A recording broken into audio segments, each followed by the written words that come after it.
여름에 막 비가 막 내리고 난 다음에는 글쎄 우리 마당에 곳곳에 막 이런 잡초들이 막 올라와. 우리가 심지 않았는데 왜 이렇게 많이 올라오는지 모르겠어. 그러면요, 이 교회가 좀 더 아름답게 하기 위해서 여선교회 모여가지고 그걸 땀 뻘뻘 흘리면서 호미질하면서 그 잡초를 갖다가 다 캐내.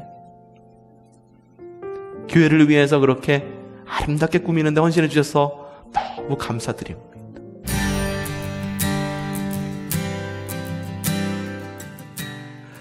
자, 페르시아가 세계를 다스리던 때 그 가운데에서도 고레스 왕이라고 하는 왕이 있었을 때에 이스라엘은 스룹바벨을 중심으로 1차 포로 귀환길에 오르게 됩니다. 1차 포로 귀환은 대략 한 5만 명 정도가 이스라엘로 돌아왔다라고 여러분에게 말씀을 드렸죠. 고레스 왕이 스룹바벨을 불러서 이야기를 합니다. 스룹바벨! 이리 와봐. 네, 왕이시여. 너는 이제 유대 땅으로 돌아가. 네 고향 땅으로 돌아가서 유대의 총독으로 임명이 되어 너에게 줄 하나의 사명이 있는데 바로 무너진 너희의 성전을 다시 재건하라 라고 사명을 부여해 줍니다. 스룹바벨과 함께 5만 명의 사람들이 함께 예루살렘으로 돌아왔는데 그 가운데에는 대제사장 가문에서 태어난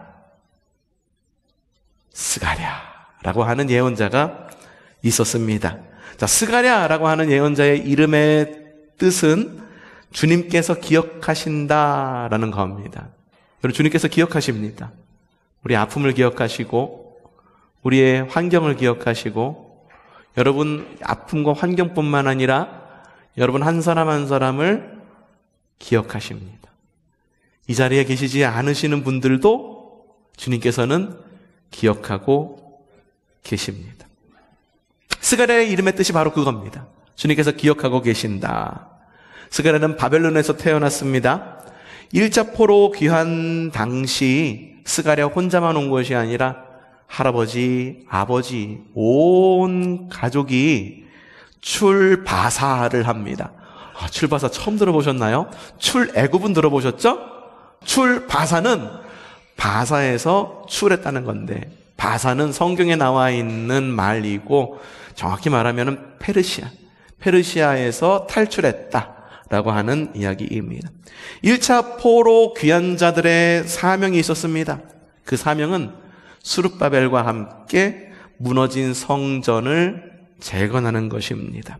그런데 재건하려고 열심히 노력하는 가운데에 모든 것이 주님의 일이니 합력해서 선을 이루고 형통하면은 다 좋았겠는데 글쎄 그 자리에 있었던 그 고향 땅에 머물렀던 그리고 고향 땅으로 이사 왔던 그 이방인들이 주님의 성전을 짓는 것을 방해하는 것입니다. 자, 한번 보죠. 우리가 읽었던 말씀이에요. 옛날에 읽었던 말씀, 에스라 4장 1절 말씀 읽어보죠. 시작!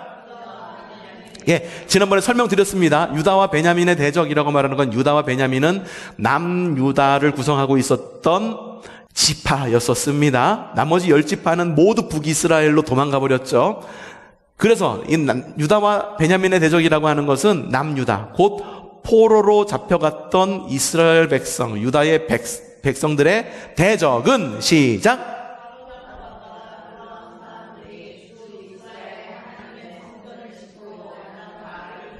성전을 짓고 있다는 말을 듣고서 어떻게 했습니까?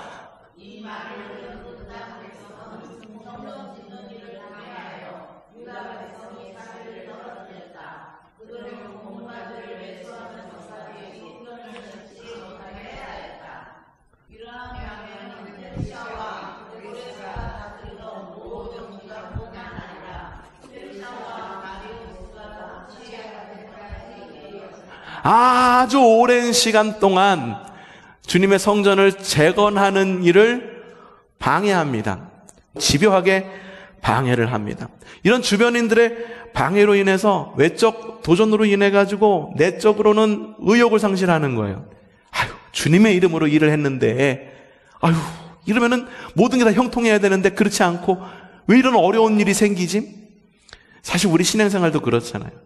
주님의 이름으로 뭔가 한다고 생각을 했는데 어려운 일이 닥치고 그러면 안에서 상처받고 이럴 바에는 하지 말걸, 이러는 생각이 우리 마음을 막 휘두르고 막 휘감곤 하곤 합니다. 이스라엘도 역시 마찬가지였습니다. 그래서 성전 기초만 놓고 무려 14년이라는 시간이 흐르게 됩니다. 주님은요, 위기의 때에 하나님께서는 사람을 들어서 쓰셨는데 그 사람이 바로 오늘 말씀의 주인공인 스가랴였었습니다. 사실 스가랴에 대한 하나님의 부르심은 페르시아 땅에서 있었습니다. 스가랴야 와서 나의 말을 대언하라. 근데 그동안에는 하나님께서 어떻게 스가랴에게 말을 해야 될지 하나님은 침묵하고 계셨고 아무 말도 하고 계시지 않았습니다.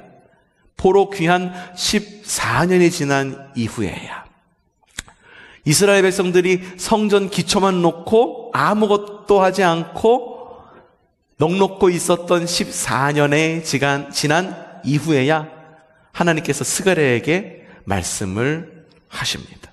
스가랴는 하나님의 어떤 말씀을 대언했을까요? 예언자라고 말하는데 성경에 나오는 예언자라고 하는 말은 하나님의 말을 대언한다고 그래서 예언자입니다. 하나님께서 이스라엘 백성에게 망할 거야 라고 말하면 주님, 그거 말씀 전했다가 내가 맞아 죽을지도 몰라요 라는 그런 위험이 있다 하더라도 철저하게 주님 말씀에 순종해야 되는 것이 예언자의 사명이었었습니다. 그러면은 이 스가랴를 통해서 주님께서는 어떤 말씀을 전하시고 싶었을까? 상황이 어떤 상황이었죠? 성전 재건이 멈춰져 있는 상황. 하나님께서는 스가랴를 입을 통해서 뭘 말씀하시겠어? 멈췄던 성전 재건을 다시 시작해라를 말씀하시겠죠? 그런데 접근 방식이 좀 다릅니다. 그 당시에 스가랴와 함께 활동했던 선지자 가운데 한 명이 바로 학개라고 하는 선지자가 있었습니다. 학개라고 하는 선지자는 이렇게 이야기를 합니다. 학개서 2장 3절에서 5절, 같은 시대 사람이에요. 시작! 그 옛날 찬란하였던 그 성전 있느냐? 이것이 너희 눈에는 하찮게 보일 것이다. 그러나 스룹바벨아, 이제는 힘을 내어라. 나 주의 말이다. 여호사닥의 아들 여호수아 대제사장아, 힘을 내어라. 이 땅의 모든 백성아, 힘을 내어라. 나 주의 말이다. 내가 너희와 함께 있으니 너희는 이 일을 계속해라. 나 만군의 주의 말이다. 너희가 이집트에서 나올 때에 내가 너희와 맺은 바로 그 언약이 아직도 변함이 없고 나의 영이 너희 가운데 머물러 있으니 너희는 두려워하지 말라. 학개 선지자가 말하는 거는 뭐냐 하면은 바로 그겁니다. 멈췄어. 공사가 멈췄어. 공사를 다시 시작해라 라는 겁니다. 뼈대만 만들어 놓고 콘크리트를 못 부었어. 야, 거기서 멈추면 안 돼. 콘크리트를 부어. 내가 너와 함께 있을 거야. 대제사장 힘내. 백성들 힘내. 출애굽했을 때의 언약이 너희들 설계할 때 그때부터 함께 하셨던 하나님과의 언약이 지금도 역시 유효하고 여전히 살아있어. 그러니 뼈대에 무엇을 부어라? 콘크리트를 부어라. 곧 이 말은 뭐냐 하면은 건축 그 자체, 목표가 무엇인지를 갖다가 확실히 해주는 거예요. 그런데 스가랴의 예언은 뭔가 조금 방향이 다릅니다. 학개 선지자는 성전 건축이 목표야 라고 말하는데 스가랴 선지자를 통해서 하나님께서는 왜 성전 건축을 맞춰야 되는지를 이야기합니다. 여러분, 우리가 목표를 설정하고 나아갈 때 왜라는 질문이 우리 가운데에 충족이 되지 않으면 중간에 힘을 잃게 됩니다. 왜라는 것이 확실히 우리 안에 있어야지만 목표를 이룰 수가 있는 거예요. 내가 이 일을 왜 해야 되는지의 이유가 타당하면은 잠을 자다가도 벌떡 일어납니다. 왜 해야 되는지 이유가 합당하다면은 나에게 없는 재정도 막 갖다가 끌어다가 어떤 일을 막 진행하게 됩니다. 왜 해야 되는지의 이유가 명확하면은요, 에이, 나는 상관없어. 난 어차피 안 할 거니까 라는 질문이, 그런 포기가 나올 수가 없어요. 학개 선지자가 목표를 알려줬다면 스가랴 선지자는 무엇을 왜 해야 되는지를 알려줍니다. 왜 재건해야 되는가? 스가랴 1장 3절에 이렇게 나와 있습니다. 시작! 만군의 주가 말한다. 너희는 나에게 돌아와. 만군의 주가 말한다. 나도 너희에게 돌아갈 것이다. 아멘. 너희도 나에게 돌아와. 나도 너희에게 돌아갈게. 이것이 성전 건축, 성전 재건의 이유입니다. 뭐냐? 성전 재건은 단순히 건축인가? 뼈대 올라갔다. 콘크리트 부었다. 앞에 방수포 덮었다. 잘 되어간다. 이거를 말하는 게 아니에요. 뭘 말하는 거냐? 성전 재건이라고 하는 것은 따라주시다. 돌아오시는 주님을 재건하는 거다. 맞습니다. 성전이 곧 주님의 몸이니 성전을 건축하는 것은 우리 선조들 가운데에 유수하게 내려오던 초림으로 오실 메시아, 우리를 자유케 하실 메시아를 기다리는 일이 곧 성전을 건축하는 일이다 라고 이야기를 합니다. 지금의 우리야 성전은 곧 주님의 몸입니다 라고 하는 것이 굉장히 당연하게 여겨집니다. 하지만 당시에 성전은요, 신앙과 정체성을 확인하는 하나의 장소였을 뿐이에요. 그러니까는 스가랴 선지자가 성전이 곧 하나님의 몸입니다. 성전을 재건하는 것은 우리에게 오실 메시아를 재건하고 메시아를 세우는 것입니다. 메시아를 기다리는 이스라엘 백성이라고 한다면 우리는 성전 안에서 성전이신 주님을 지을 줄 알아야 됩니다 라고 말해서 성전을 왜 지어야 되는지에 대한 그런 동기를 불어 넣어줍니다.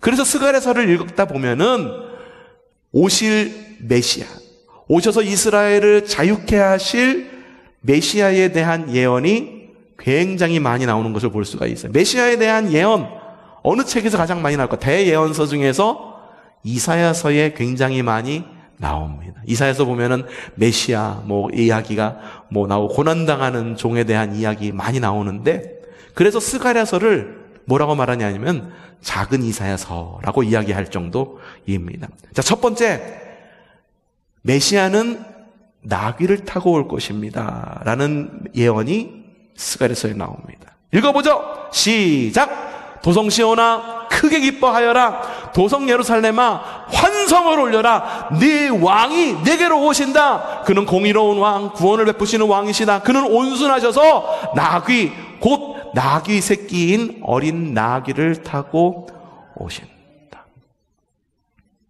또한 그 메시아는 어떤 모습으로 오시는가? 선한 목자이신 선한 목자의 모습으로 오실 것입니다. 자, 11장 7절 말씀 시작. 떼를 돌보았다. 특별히 떼 가운데서도 억압을 당하고 있는 양떼를 돌보았다. 나는 지팡이 2개를 가져다가 하나는 은총이라 이름을 짓고 하나는 연합이라고 이름을 지었다.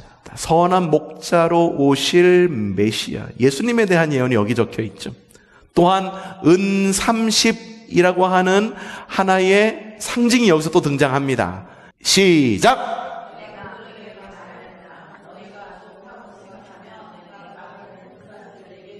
줄 생각이 없으면 그만두어라. 그랬더니 그들이 내 품삯으로 은 30개를 주었다. 또한 여기 뭐가 나오냐면 독생자의 죽음, 맏아들의 죽음에 대한 예언이 나옵니다. 자, 스가랴 12장 10절 말씀 시작.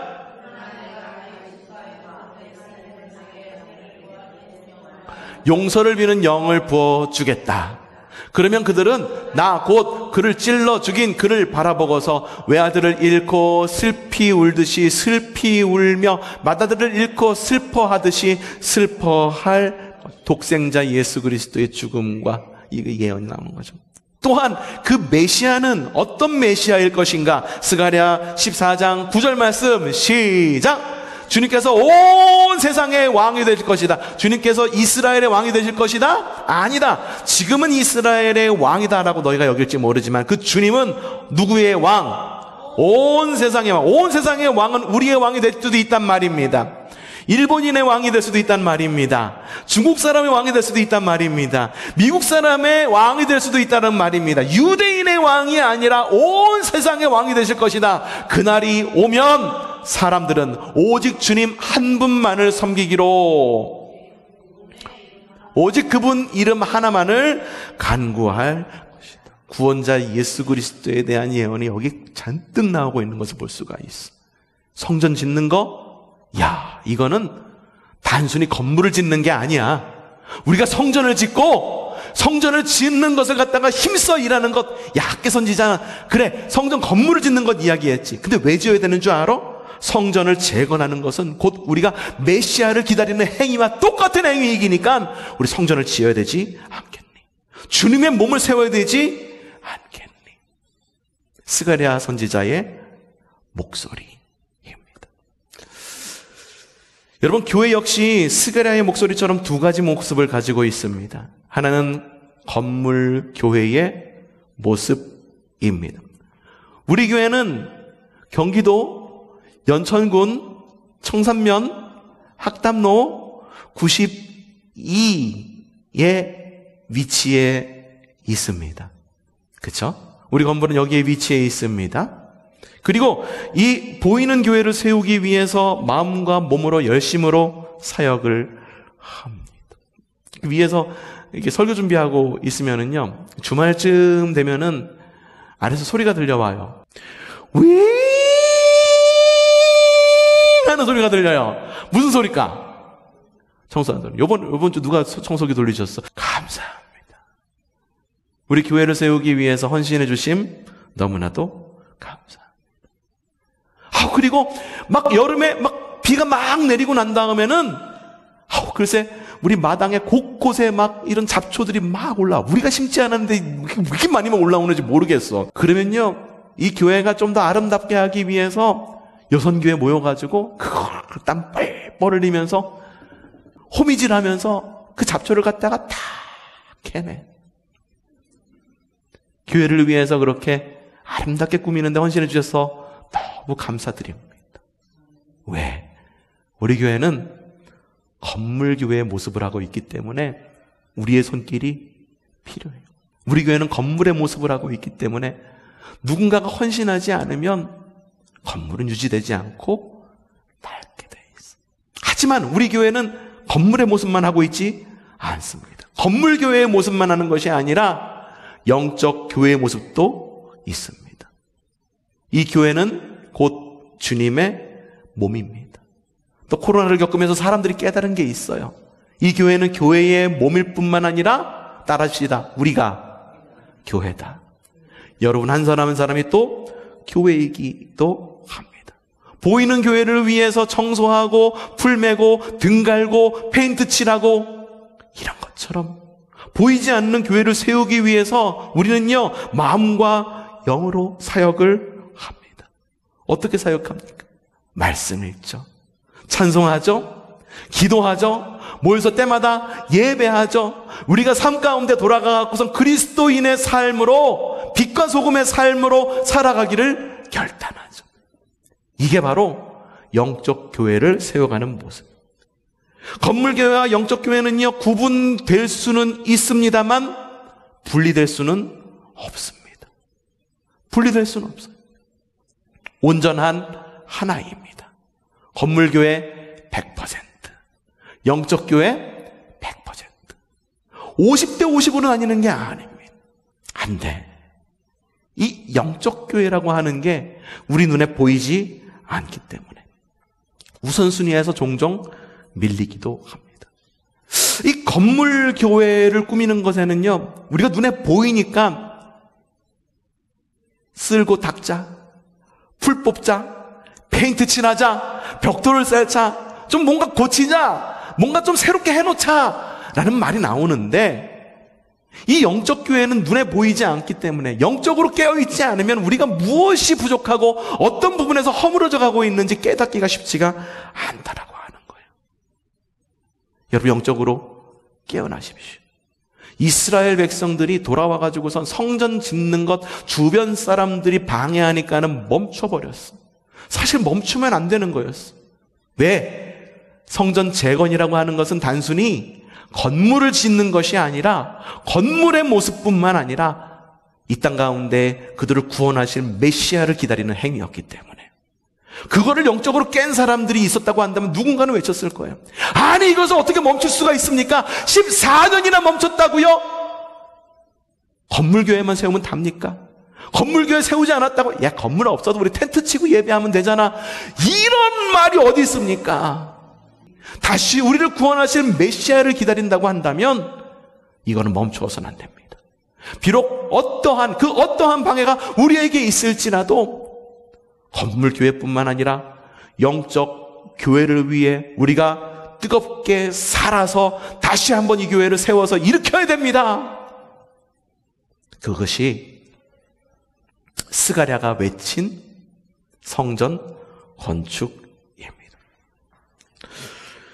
여러분 우리도 건물교회를 세우는 것만큼 영적 교회를 세워가는 지혜가 우리에게 있기를 바랍니다. 어떻게 영적 교회를 세워가겠습니까? 말씀과 찬양과 기도, 예배와 복음적 삶을 꽃피우십시오. 오늘은 좀 그걸 좀 결단했으면 좋겠어요. 스가랴가 이야기합니다. 우리 이 말씀 한 구절 읽고 말씀을 마쳤으면 좋겠습니다. 자, 스가랴 3장 8절에서 10절 말씀 시작!